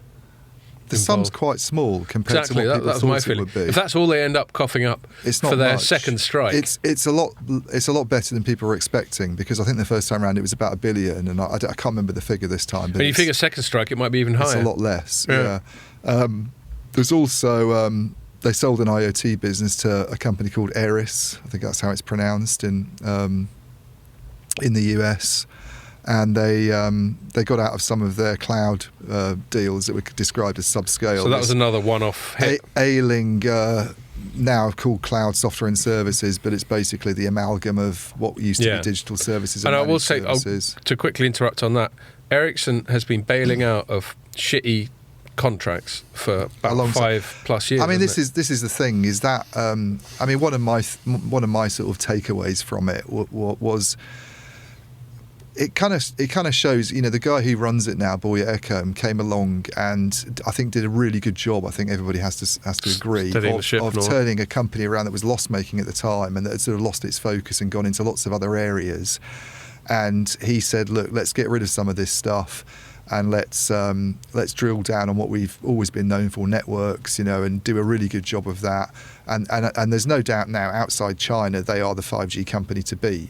Their market share has gone up from 33%, I think, in 2017 to 39%, a 6 percentage point increase in a few years is really in the mobile it's networking pretty stunning. Space. Yeah.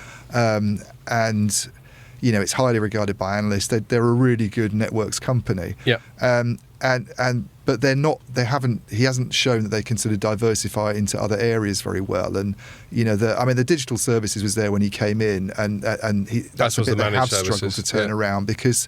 And I think to be fair to them, things like standalone 5G has taken a lot longer to come along than people were expecting. There's all sorts of reasons for that. That's probably we wouldn't want to go into now, but it's just a lot harder to do, and I think until they actually see the rollouts happening, it's hard for them to record revenues from that. So, and they still seem to have this issue with unprofitability contracts that aren't. There's a lot more talk about automation and cost savings. They brought these two businesses together, managed services and digital services, which sounds like a good move because there's quite a lot of overlap between those things now. Maybe that can. They're optimistic about being break-even by the end of the year, but they've been saying that for quite a long time, as far as I recall. So this is the sort of cloud services division. Yeah. I mean, getting out of IoT, I don't think really is. I can see why they wanted to sell it. They didn't manage to make a success of it. But then you think, well, it doesn't say a lot for diversification, does it? They've gone they've gone and spent a huge amount of money on Vonage, and people are really quite sceptical about them being able to make a success. But that's their big diversification play now, isn't it? That is now their big diversification play. But it's like, well, they got out of the edge. They got out of IoT. Why are they necessarily in a good position to be a kind of platform player, which is what they see themselves being with Vonage, sort of having this role in API development for 5G applications that positions them as a good sort of platforms company in the future. And there's a huge amount of analyst skepticism about whether they're able to do that. And there's a lot of competition and other companies that want to do similar things. So the jury's out. While all this has been happening, if you look at the interesting thing is looking at where the revenues are coming from. They used to be about half of what they made came from networks back when Ecom took over. Okay, they were loss making and everything. They're now they get 70% of their revenues from networks, which is, if something goes wrong with the networks market, it's worse obviously if you're heavily dependent on that market and your other interests aren't performing as well. And the bad news at the moment is we had a really good year last year for the RAN market. I think it was up about 5% according to what's it called, the Swedish company? Dell'Oro. According to Dell'Oro. Are they Swedish? I think they're Swedish, Dell'Oro. I think they are.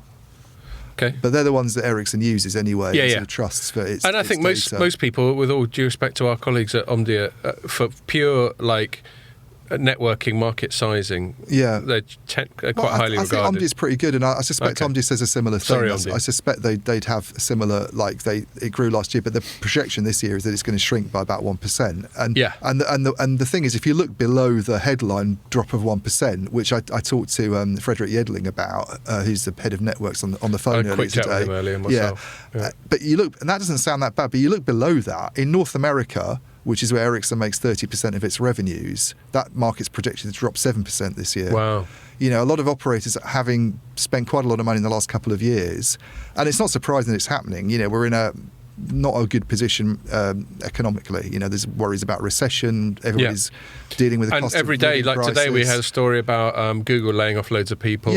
Earlier on this week, Microsoft laying off loads of people. There's obviously a lot of retrenchment going on. There's a lot of retrenchment. We just talked about energy. Energy prices are rising for obvious reasons, and it's tough times. So you can see operators are thinking about ways of making cuts basically, and the projection is that there will be the next 2 quarters will be quite a sort of tough one for spending at the same level, but spending it more slowly. Taking a 10-year rollout and making it a 15-year rollout or whatever. Exactly. Yeah. Well, that's slightly. Sorry. I'm more or less finished. Okay, anyway, because that's an interesting point, isn't it? Back to the whole what's the point of 5G thing. And obviously there is a point. I think, and we're hopefully going to soon have a guest who we're going to talk to about 6G. And one of the things I will seek to challenge them on is, is there a point of it, like we've had it in the past? I don't know if it was like Neil McRae or whatever, just questioning the need for another G. But what no one questions is, if not the need, the inevitability of technological progress. Obviously, you're going to want to be able to do things a bit better next year than you could this year, or more cheaply or more efficiently or whatever, as we've been speaking about. So there will be, 5G will evolve. Maybe someone will say 5.5G and I have to slap them, because those little 5.5. Those little decimal points of G's really wind me up. And then there will be a 6G, but I think all of us know enough to know that there's not a clear inflection point where you suddenly go from 1G to another. It's a sort of gradual evolution, as technology should be, because it's down to R&D effort and all that sort of thing. Pretty much everyone's switched off their 1G and 2G networks, and a lot of them are switching off their 3G networks as we speak, right? So, you'll soon only see 4G or 5G on your phone. So. Indeed, although I noticed on my phone on the way down, it's still reverting back to H+ once or twice. Bless it. Really? Yeah. I rarely see it off 4G nowadays, but I don't see it on 5G I get very H+, much. I get H+ more often than I'm happy with. And also, it's not even H+. I remember H+ back when that was a big deal. It feels slower now. Maybe it's just relative because I'm used to 4G. It's probably because you live in the back of Beyond. Well, it's on the way down, actually. Within Hitchin, it's fine, but there are some stages... It's not good on train lines because they can't build their masts high enough. Well, that's probably it. There's some stages on the train, and I know this is a massive first world problem, but I normally work when I'm on the train, and I normally tether off my phone for the network. You don't use the Wi-Fi on the train? No. Strangely enough. It is a bit hit and miss, isn't it? Yeah, I can't even be bothered to try and go there. If only because I think the interface will probably be annoying, and it'd take me about half an hour to get on the fucking thing if it's any good in the first place. GWRs is fine. You just click click I accept your terms and conditions, and you're on. Right. Well, this is But Thames. it does drop in and out a little bit. Perhaps you're using better trains. Yeah, go on. Anyway, what was the point I was trying to make? Can't remember now. Completely lost it. I think it was just the inevitability of the progress, and just to refer it back to Ericsson, but maybe in a form where we can keep it sort of company agnostic for you, Colin. We seem to have already got, judging from these results, to a point in the 5G investment cycle, and you were just touching on maybe it's just an extension of it, where it's slowing down, and when we got Deloro forecasting a slight decline. I mean, most of the operators are rolling out 5G in kind of urban or at least semi-urban areas, big cities, larger towns, and to a certain extent they've covered them. And the question is now: is the business case there to roll it out into rural areas? You just got a 5G phone. How often do you get a 5G signal? If I'm in a town centre or in a city centre, pretty consistently. But a full rollout, surely you'd get it constantly, wouldn't you? Yeah, but not in a rural area. Not where I live in a pretty rural area south of Newbury, so it's. But you get 4G. Yeah, I can get 4G where I live, and that's what you kind of get is these islands of 5G in a sea of 4G. But is this what we accept? Sorry, just one more thing. I'll shut up. Is this what we accept about 5G? Is that for the foreseeable future, it's only ever going to be in a sort of conurbation, in a sort of dense environment? Maybe that's the. But why would you? Because I can see, exactly to what Colin was talking about earlier, that if there's not the big difference on your smartphone, you're using it as an average consumer, and doing the same applications that you would on a 4G connection. I mean, I don't really notice the difference between 4G and 5G. In fact, sometimes I'd rather be on 4G because the 5G can be sort of you go backwards and forwards and you're using a battery. So why would an operator who knows that think this is good money we should spend in rural areas to roll out? They've done it in city centres because there's more usage there. I suspect it's almost more of a kind of self-interest thing, get some capacity onto a new network and deal with that particular issue, and then they can also market the fact that they have some 5G coverage in big population centres. But to do it in Whipsnade or something isn't really worth it. But that does beg the question, the recurring question of this discussion of what is the point of 5G? Is the point of 5G just for capacity in very sort of high footfall, well, maybe it is from a consumer perspective at the moment. Yeah. But that doesn't mean it always will be. I mean, it is a completely different architecture for the operator's perspective. It is, much more virtualized and much more. There's open interfaces between all of the different elements of the network, which means that you can potentially take best of breed vendors to do different bits of it. And this is what the whole O-RAN concept is about: is how you can break all of the.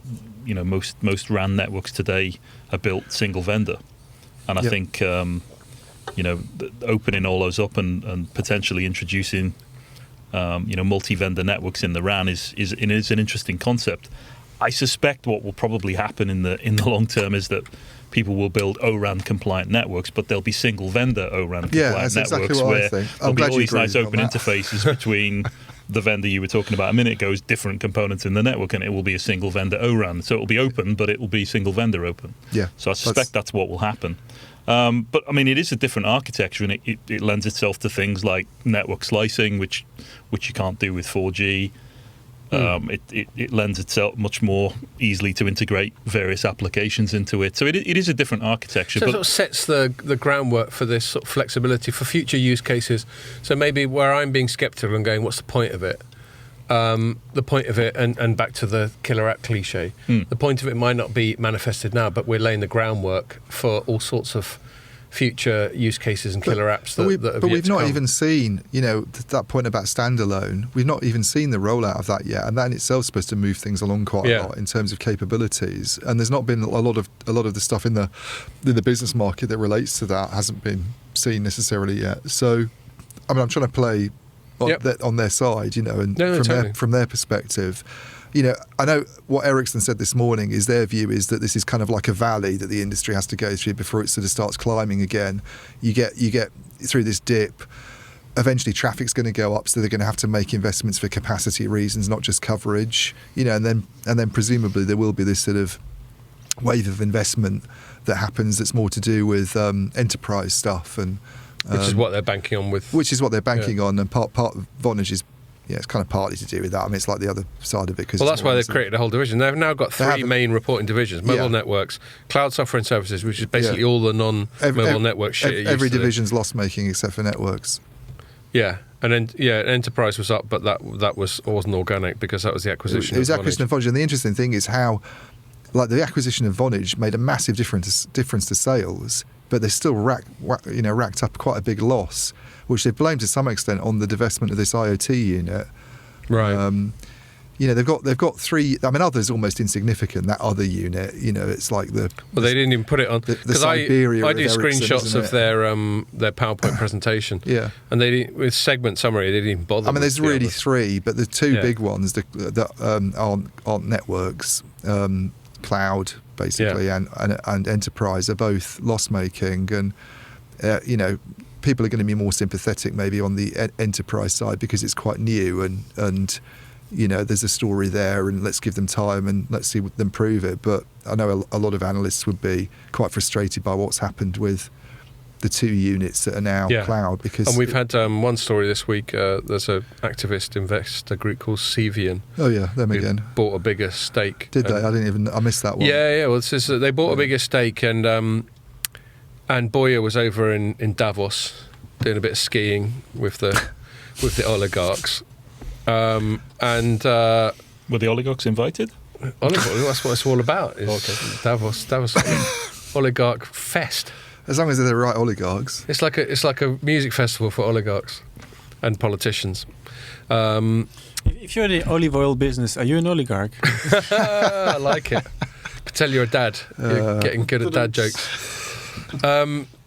Anyway, he was there, and I didn't report on it, but he did one or two reports and one or two interviews with like mainstream media, and he was asked about this Cevian, and he was very sort of diplomatic. He goes, "Yes, we welcome new inputs," but basically, it's like when you've been reporting about things like when we've been reporting about things like Tim in the past, or when people like Elliot have got involved. When you get an activist investor involved, it does shake things the fuck up. Yeah, and Cevian's one of those places, and they're definitely rattling the cage a little bit, and other investors, and their share price keeps going down. Well, they went down 8% when they opened this morning. It's a big drop. Then it was about 5% when I was writing it. But it's still another big drop. They're not that far. This is the thing, is like they're not that far off where they were when he came in now. Yeah, which is a bit awkward. Their share price is like a sort of hump. You can give him a little bit of a pass because all shares have been down the toilet this totally. year. But yeah, I mean, just drawing a line under it, I'm not an equity analyst, obviously, or I'd be earning a lot more money. But what do they want them to do? What do people like Cevian and other investors who are driving down the share price, what do they want them to do? Streamline more? Well, it might have been to do with the outlook, because the outlook for Q1 was quite gloomy, and apparently one of the reasons the margins are being hit is obviously they have a cost of a cost issue, like everybody has a cost issue because of energy costs and wages and inflation, things like that you can't help. But they also, it's like a two-sided thing. They have carried on growing their market share, and they picked up quite a lot of work in India recently. Yeah, although that's what they wanted to flag up to offset the. But there's a North downside America. to picking up work in India. Or picking up any work new, which is in the early stages of a project, you tend to have to do a lot more services-related work, and it's very margin dilutive at first. Okay. So that's one of the reasons why there's this kind of slightly sort of bleak Q1 outlook. And markets tend to react to things like that and not think about the longer term, don't they? So I think that's possibly one of the reasons why it went down. So there's an outlook thing. Maybe I could throw this at you, Colin, but feel free if it's not something that you want to sort of have a public position on. But like going into this year, it's generally assumed that there's going to be some kind of global recession. Mm-hmm. I don't know if it's a global recession. Is it some countries in recession, some countries not? Yeah, I suppose it depends how you define a global recession. You'd have the overall aggregate it. I don't know if there is a general. Well, the West is expected to be in some kind of recession. Well, I know Europe is, but I'm not sure about the US. Oh, I think. Well, anyway, maybe. Anyway. Let's just stick with Europe then. Yeah, sure. Some kind of recession, some kind of general, let's say, downturn, weakness, certainly. or softness, or whatever. And I think we've said we just stick with Europe, but I think the big tech America's quite a good barometer, and Microsoft and Google and whatever keep saying, we're going to have to lay loads of people off. Even though they're still racking up massive profits, and but they're not really that badly off. No, that's fine. And morally, there's some questions about that, but practically, clever people get ahead of the game, and they lay people off, and they're quite happy to take the one-off hit, because when you're a public company, you take a one-off hit, your shares wobble that day, and then you can blow billions of dollars on one-off hits. Well, the interesting thing about the big tech layoffs that are happening and these big numbers that are getting thrown out is they'll still be a lot bigger than they were even just before the pandemic started. That's a really good point. They've taken on so many employees. It's unbelievable. Yeah, a lot of them are talking about 5%. That's not. It's not scary. It's just when you put it in individuals, it could be 10,000. It's not a structural change. 5% of your employees is what you would expect to leave your company anyway in any given year. Fair enough. A 5% attrition rate is not unusual. Yeah. But doing it involuntarily is obviously really bad for those people who are impacted by it. Yeah. I remember looking at Microsoft, which was earlier in the week, and I looked at their numbers pre pandemic, and they're sort of 40 or 50,000 people up. So even after this 10,000 cut, they're still massively bigger in terms of employee numbers. I mean, the pandemic itself was brilliant for big tech. I don't know if you've got a view, Colin, on what it was like for the telecoms industry on the whole, but basically everyone was at home. Yeah, we were talking about. We can only talk about our publicly public results, but we've seen a massive investment cycle from our service providers across Europe to match that, because we did see a huge amount of impact of network traffic from people working from home. So we did see significant impact. We also obviously had some issues with the supply chain, which meant that a lot of technology companies that have hardware related businesses saw huge increases in lead times. I mean, that's things like chip procurement. Yeah, because the global I shouldn't try and say procurement when I've had a few beers. That's the other reason for the spending cuts, by the way, by 5G customers of Ericsson, is that there was a lot of stockpiling of inventory during when the supplies were tight. People were trying to build up inventory, and now they're trying to wind down those levels and not spend. So that was one of the other factors that I didn't mention in my little summary. Fair enough. And certainly a lot of our SPs, have now starting to see a lot of that product that they ordered come through, and they're deploying it. So, and they're also obviously seeing from the demand side, they're seeing a macroeconomic situation affecting subscribers' willingness to, pay for extra services or upgrade their services and things like that. So there's definitely an impact from the macroeconomic climate in the spending patterns of service providers. That is definitely the case. But you'd still the fundamentals are still good though in terms of the long term, because it's like the questions always get raised on the chip side about this.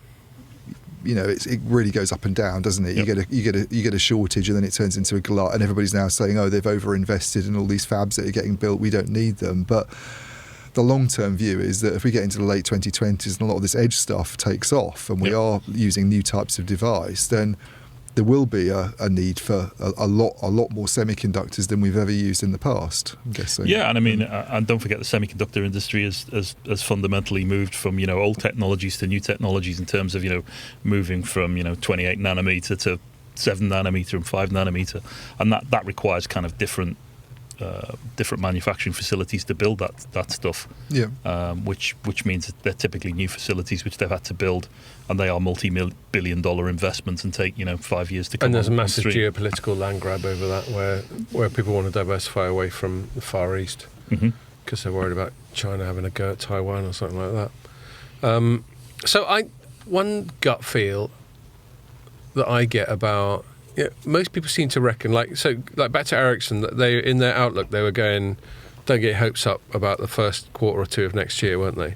This year. To paraphrase. This year. Yeah, first half is supposed to be. Yeah. First half of 2023. Yeah. And maybe that applies more generally, but maybe one of the reasons is not a general economic softness, but a recalibration. Because one thing I always thought, from my sort of dilettante understanding of macroeconomics, when you have a global shock like the pandemic, where you just had entire, not just countries, but regions just economically halving their output or whatever because no one could leave the fucking house. And you just weren't allowed to do anything with about 12 masks on and all that sort of thing. I'm still butthurt about last year's Mobile World Congress, I think, for that. I was getting bollocked by little teenage security guards for not wearing my mask enough. They were a bit overly rigorous on the mask stuff. You can, if they did it this year, you can scratch your yeah, do you know what I mean? Without someone launching themselves at you. If they do it this year, there's going to be issues. Yeah. Anyway, so obviously you have normal macroeconomic cycles. You have some degree of boom and bust. But then you get an exceptional event like the pandemic, which kind of resets things a little bit. And so maybe... And there was sort of almost perverse boom on the back of it, especially in what we were just talking about, big tech, networking, that sort of thing, because everyone was at home. And then there's the supply chain stuff, which isn't just the pandemic. It's the US hostility to China and saying that you can't have any chips that have got our intellectual property in and all that sort of thing. And all of these are exceptional one-off items. So it stands to reason that there will have been unintended consequences like inventory hoarding and all that sort of thing. And some of that might be playing out this year. I guess I'm sort of groping for some optimism with what little investments I have, that maybe in the first half of this year it'll still be a bit moody and there may be some minor recession, it's sort of 2 quarters of minus 1 or 2% growth.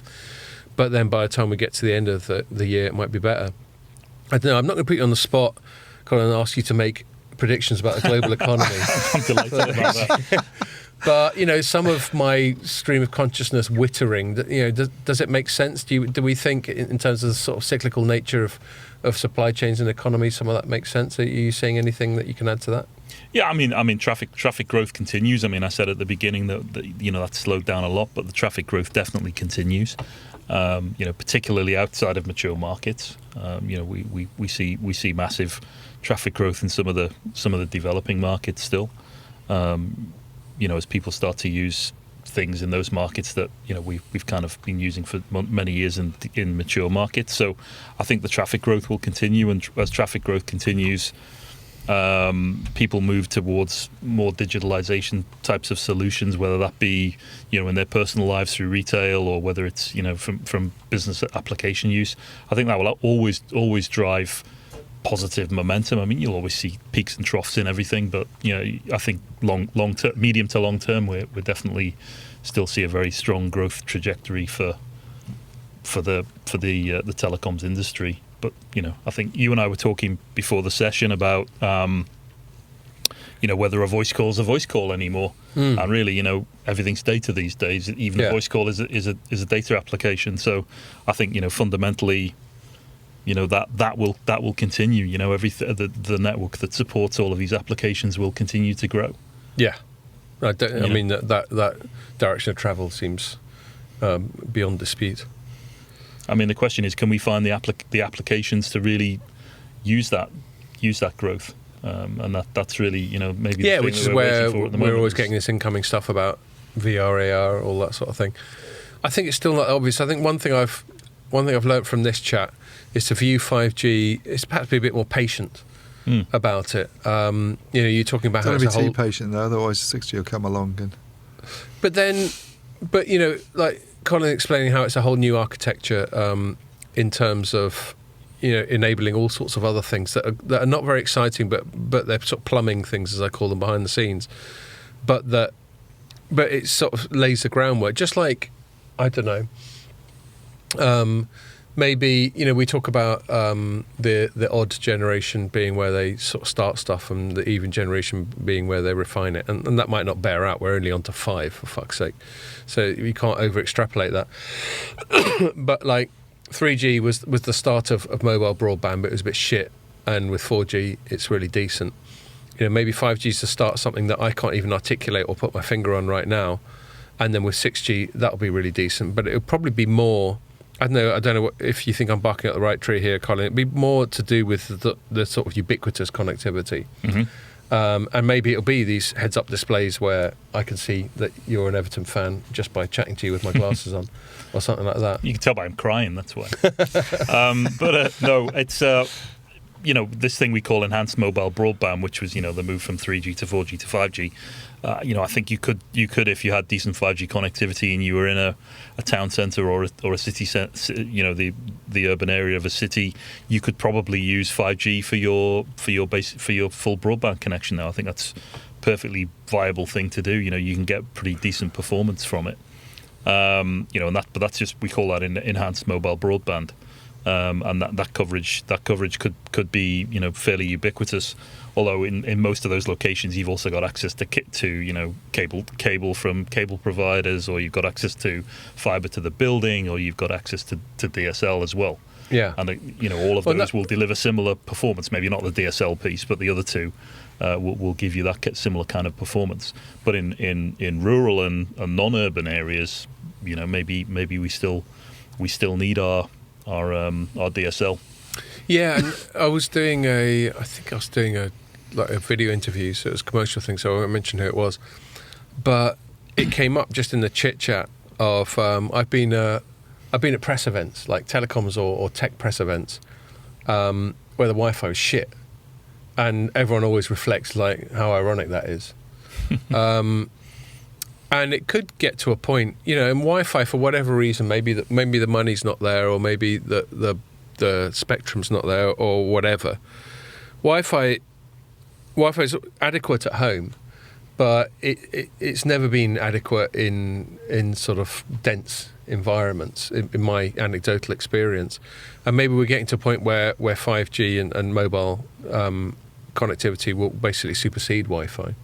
And Wi-Fi, people will stop even bothering in dense environments. Yeah, I would strongly disagree with that. I mean, I think Wi-Fi. One of your areas there. Yeah, no, I mean, I'm not actually in the Wi-Fi part of what Juniper does, but Juniper has a Wi-Fi solution that uses AI to actually determine where there are bad coverage spots and manages to point the network operator to how to fix those. And is very proactive in its use of AI to actually look at those. So you don't know where I've been, but anecdotally, why do you think I've had negative experiences? You can actually use the Bluetooth beacon on your phone to kind of work out where you are in the building as a user, and actually monitor your Wi-Fi performance. But yeah, I mean, we. So you're saying that my experience has been shit because the people haven't bought enough Juniper stuff?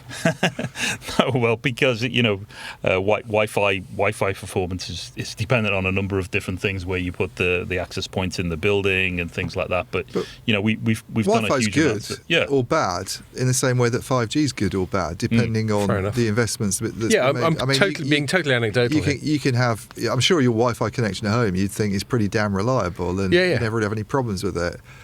Whereas he probably still in some bits of London and gone, I'm supposed to be on 5G, this is bloody awful. So it's it's all to do with... I was just groping around to wonder whether maybe 5G when it fully when we get the sort of full fat version of it, whether it's going to end up being better in dense environments. So there's also an argument that maybe we don't need 5G because of Wi-Fi. You hear that voice. But that's what I'm saying. Yeah. In dense environments, Wi-Fi, anecdotally for me, has still been a bit rubbish. I'm sure there are all sorts of reasons why, and I'm sure it's not an intrinsic failing in the technology underlying Wi-Fi. I know if I'm sitting inside in a cafe, if I'm at Cafe Nero or whatever it might be, and I'm working there, I would definitely not do tethering. I'd much rather be on a Wi-Fi connection, because you're probably not going to get particularly good coverage inside. But that could be because the Cafe Nero people know that a lot of their revenue comes from people who come in there to work, so they've made sure that their and even better is if you're at a pub which has got its own sort of dedicated, they give you the password and you get on it and you're the one person in the pub using it, and you can get something and done. And you're laughing because you're in there at 11 o'clock because you're an alcoholic. And you're also drinking a beer rather than a coffee.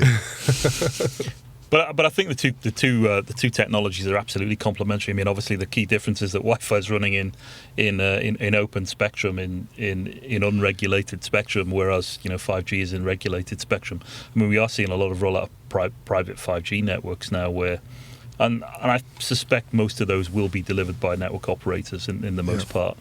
Where they might be delivering them to an industrial location, a factory, or to, the classic one you see in the press is the example of the British Ports Authority rolling out private 5G as a way to provide coverage there.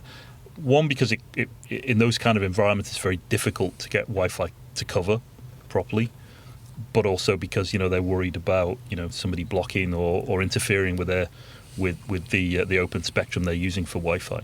But I mean, Wi-Fi inside office buildings and corporate environments like this can be extremely effective coverage, particularly if you roll it out correctly. Yeah. Then it can provide a really, really good coverage experience. I mean, the kind of public Wi-Fi thing you're talking about there, where you're on a hotspot in a coffee shop, it's a bit of a hit and miss experience. Although sometimes. some of them I do find very good, and they work very well. It's like you said, it is totally hit and miss. Some of them are awful, and it's not even worth bothering. And half the time they want you to do it to A, keep you in the coffee shop, and B, to capture your contact information. The train ones are really bad, but I suspect that's to do with certain other challenges as well of moving. Yeah, they're probably using a 5G uplink from the Wi-Fi inside the train back to the network anyway. Yeah, or a 4G, or even 4G. Yeah.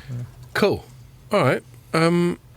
I think we're sort of. Were there any last things either of you two wanted to flag up? I think we're good. No. Time-wise, that we're done. I think that's really interesting. It was because your area of expertise, Colin, and your company's area covers so much. It was an interesting thing coming into it to work out. It's not like where we got someone like last week where Rosalind's thing was very clearly defined, and we just went into that. This has been a more sort of general telecoms thing, but it's been really educational for me, and I think we covered a lot of stuff. Thank you. I've enjoyed our chat. Yeah, cool. Well, thanks a lot. Beer. Thank you and for the beer. Well, thanks a lot for coming in. It's great to meet you. You're very welcome. Okay, so we'll wrap it up there. I hope you enjoyed it, and make sure you join us for the next one.